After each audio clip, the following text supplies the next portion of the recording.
ang kanilang mga offspring. Bagamat sa mga maliliit na hayop lang nakakamatay ang kanilang venom, maaari naman ito makapagbigay ng matinding sakit sa mga tao. And that's for you to know. Junior? Junior! Junior, nasaan ka? Ay, Junior! Ano ba yung hawak-hawak mo? Ano ba yan? Halika nga dito! Ano ba yan? Patingin nga, ano ba yan? Ay! Butiki! Ay, butiki! Pikit, pikit, pikit. Left, left. Sabay, left, right. Oh, ang galing-galing ko ah. Oh, isa pa, manod ka. Oh, pikit. Pikit ako, pikit. Tapos, kaliwa, kanan. kaliwa, kanan. Pikit.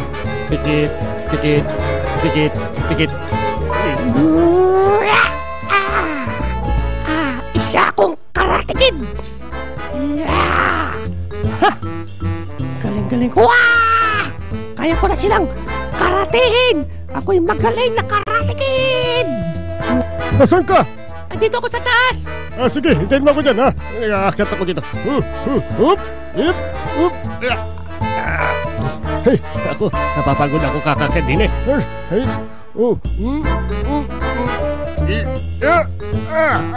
Ay, nandito na ako. Ano ba kasing ginagawa mo dyan, ha? Naglalaro lang. Sige, tayo dalawa maglaro. Alam niyo ba ako ano ang makikita ninyo? Dito, bandang kaliwa. Dito, yan, nakikita mo yan?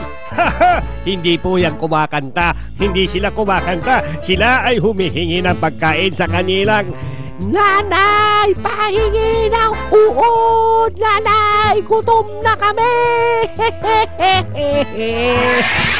Huwag kayong mag-iiwan ng pagkain sa inyong sasakyan dahil siguradong kukunin ng squirrel na to. Nako, yung muffins na yan. Nako, yan ang isa sa mga paborito ng mga squirrel. Tignan nga natin kung kaya niyang buksan. Yan, nag-iisip siya. Ginangat-ngat.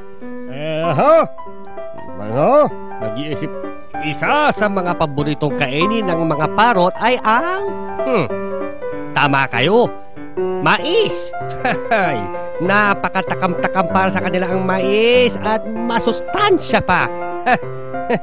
Nako, sigurado healthy itong parot na to. Ang sa puso naman, hindi lang sa mga isda ito nahihilig, maging sa mga cookies. Kaya mag-iingat kayo yung mga cookies ninyo. Malamang, pag nauubos, nako, malamang yung pusa ninyo ang kumakain ng inyong cookies. Sarap!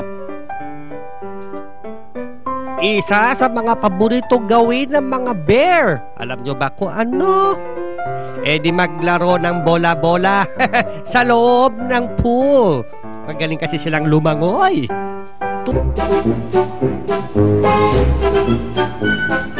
Nagtataka ba kayo kung bakit laging nauubos ang mga pagkain ninyo sa ref?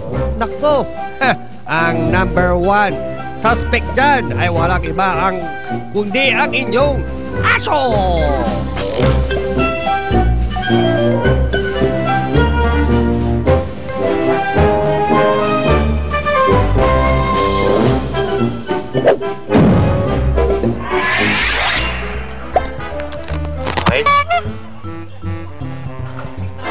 At kung kayo'y makakahawak ng unggoy, siguraduhin nyo lang yung mga personal belongings ninyo, ha? Mga cellphone, mga shades ninyo, kung ano-ano pa dyan. Mahilig kasi itong magkalkal ng inyong mga gamit. Lalo na sa mga, yan. Pag anong mga nakasagit sa'yo, kukunin yan. Susubo pa niya, ko. At dyan nagtatapos. Hey, come on. At dyan nagtatapos po ang another edition ng Hayop! Abangan sa susunod ang mga funniest animals dito lang sa Hayop!